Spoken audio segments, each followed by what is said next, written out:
Retro bikes are making a comeback, and along with it comes the heritage and the legendary nameplates.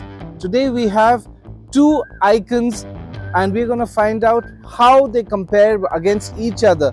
But Arun, do you think heritage bikes or retro bikes are in demand, or it's just Royal Enfield? To be honest, I feel there is a market for retro. Otherwise, the brands wouldn't have been so serious about them. That's why we see so many retro bikes and so many bikers opting for retro bikes. And when you consider retro, I think both these bikes are as retro and as old school as a modern bike could be. Let's now take a look and see if the Bullet 350, or better known as Bullet, has still the monopoly over the Jawa, which of course has its own legendary standards, but a Bullet is a bullet at the end of the day.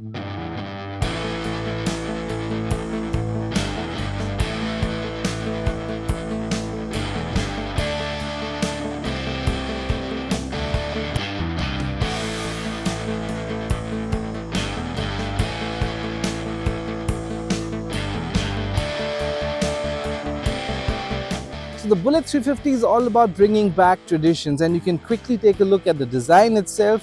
Look at the headlamp, it has that chrome finish with a extended shade.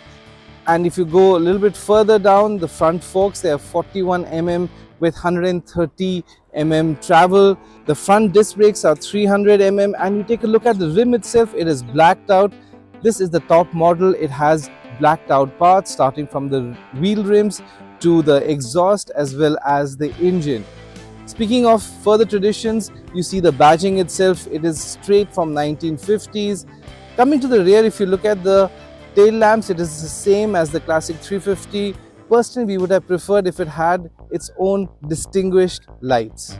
You go a little bit further, the rear comes with a 270 mm disc brake, and it also comes with ABS as well.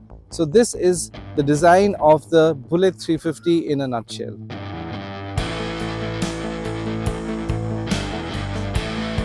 When it comes to the design, Jawa 350 takes it a notch higher as far as retro is concerned. As you can see, it gives a classic old school round headlamp with this encasing in chrome. You get more chrome elements such as these handlebar ends and levers, as well as rear view mirrors. But the highlight is this chrome shrouded tank. You also get this Jawa insignia, the traditional Jawa insignia, which harks back to the original Jawa. There are more chrome elements. As you can see, it gets a fully chrome embellished twin exhaust setup. Engine and gearbox assembly as well is completely laced with chrome. So yeah, as you can see, there's plenty of chrome around. So it's very old school, very retro. Another neat touch is this horn, which is placed right at the center at the front, and it is encased within a chrome encasing. So it gets a single seat pegged at 790 mm, but we'll come to that later. At the rear, the fender is very short, as you can see. The tail lamp is squarish, which is very familiar to the other Jawa models. The turn indicators in this case are bulb units, which are also backed by chrome elements. So let's straight away start with the seat itself.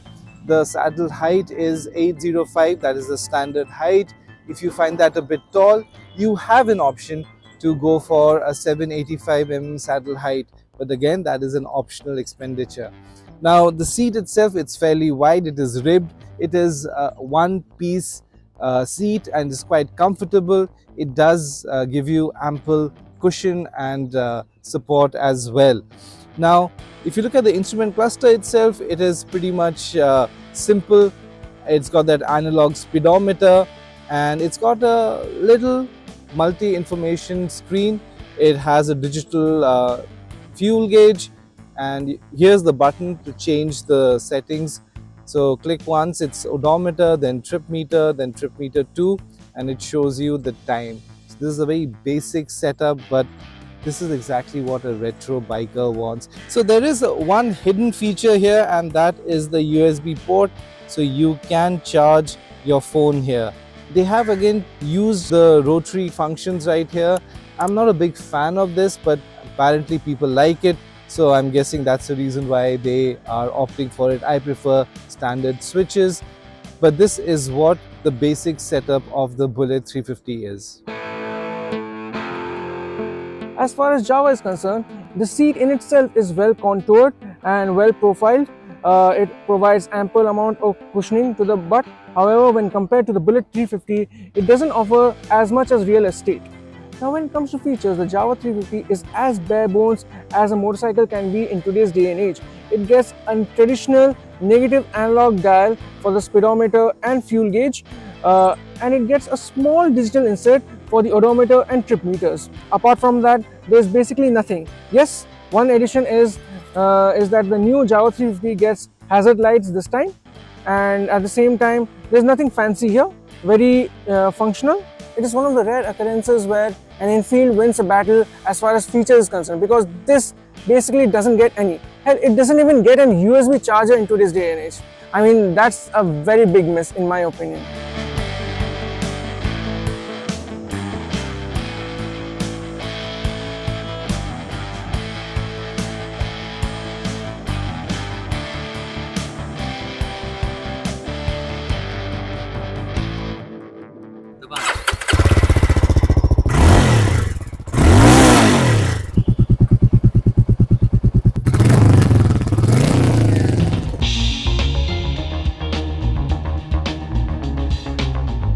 Now there may be retro bikes, but they come with modern state-of-the-art engines, and that is what makes these two bikes different. So Arun, why don't you tell us about the Jawa? So the Jawa, although it might look very old school from its outside, but underneath it gets a more modern setup. It gets a liquid cooled 334cc single cylinder engine. This churns out around 22.2 bhp and 28.1 Nm of torque. Now this engine is paired with a 6-speed gearbox. Now the basic difference between these two bikes is how they deliver the power. When it comes to the Jawa, it has a very subdued low end and okay mid-range, but it has a very strong top end, and that is why it's such a good performance bike. Well, in terms of the Bullet, it is very traditional that way. The low-end torque is one of the best in the business. That's the reason why you can ride it almost anywhere. Even if you're in the 5th gear, you can coast along in 35-40 kilometers per hour. That is the huge advantage of this engine. The engine's a 350cc engine. It's a J series engine. It has a power of 20.2 bhp and 27 Nm of torque, and that torque difference is what makes this bike stand apart from the Jawa. Also, when it comes to the ride and handling, well, in terms of the ride quality, it can go over any sort of terrain. That is again a USP of a Bullet or the Royal Enfield. You can ride it in the cities of Delhi, take it all the way to Leh, Ladakh or any other part of the world. It's pretty much takes care of the terrains. The suspension setup is on the softer side, but not too soft as it was previously. As a whole, it is an all-rounder. It does great work for both urban and rural settings. So when you speak of ride and handling of this motorcycle, this bike is a little more challenging to ride at slow city speeds. That has mainly to do with the 6-speed gearbox, which has very short gearing, and with the engine, which has a very subdued low end. It is very difficult to ride at slow speeds at high gear. So you always have to short shift whenever the revs fall down. And as far as the handling is concerned, the suspension on this bike is, I felt, is slightly stiffer than the one on the Bullet, but yet it was able to manage the potholes, the regular potholes that we encounter on our daily lives. But yes, it is definitely slightly on the stiffer side, but nothing too unnerving. Now when these bikes are put side on, as you can see, the Jawa looks a bit more smaller than the Enfield here. But that said, this bike is a lot longer. This carries a 1449 mm wheelbase, whereas that gets a 1390 mm. So this is significantly longer than the Bullet. However, what makes it smaller are the wheel sizes. Now that gets an 19-18 inch configuration, whereas this one gets an 18-17 inch configuration. So yes, I feel this looks slightly more compact. Don't you think so? Yeah, it looks a lot more compact and sportier as well because of its silhouette. Yeah. This is a lot more straighter. So I guess that's why it looks longer as well. Yeah.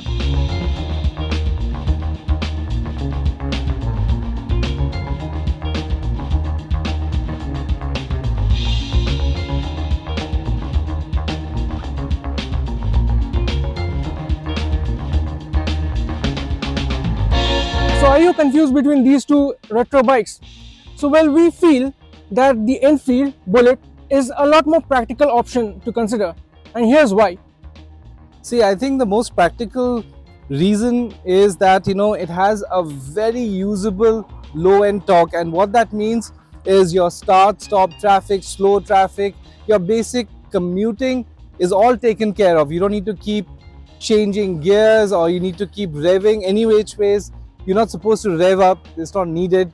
So you can cruise at any speed, maybe 20, 40, 60, 80, 90, whatever. It takes care of you. Yeah, the top end is something that Jawa has a huge advantage over, but in terms of comfort as well, I believe that the seat is wider. It's a little bit more comfortable as well. What do you think? Well, I agree on that part, sir. The seat on the Enfield is a lot more wider and a lot more comfortable. That said, the problem with this is that the narrow seat, otherwise the contouring is very good. The ergos are in the Jawa, I feel, are bang on. They're very comfortable, not too sporty, but yet not too laid back as well. Apart from that, as we mentioned earlier, the Bullet has a very strong low end as well as mid range, whereas this is enjoyed at the top end of the rev range, and it surely brings a smile to your face. Apart from that, the Enfield, although barely, I must say barely, is ahead in terms of features, because that gets a semi-digital console and a USB charger, whereas here you barely get anything. You don't even get a USB charger. So yes, it's very when it comes to practicality, the Enfield races ahead past the Jawa 350. It's a very rare moment where you mention that Enfield actually has more features, but also in terms of optional features. If you want the tripper navigation pod, that also you can add to the Bullet 350. That is the beauty about this vehicle. Further, the Bullet offers a more practical instrument console, which although basic, but is fairly legible under different lighting conditions. The negative analog unit on Jawa, though visually pleasing, can hardly be interpreted from the rider's point of view. Further, the telltale lights are simply a pain to decipher under direct sunlight. When it comes to assuring a better safety net, the Bullet scores higher than its rival, with larger 300mm and 270mm front and rear discs in comparison to 280mm and 240mm setup on the Jawa. However, the Jawa gets dual channel ABS standard, whereas the Bullet gets it in the top spec trim only.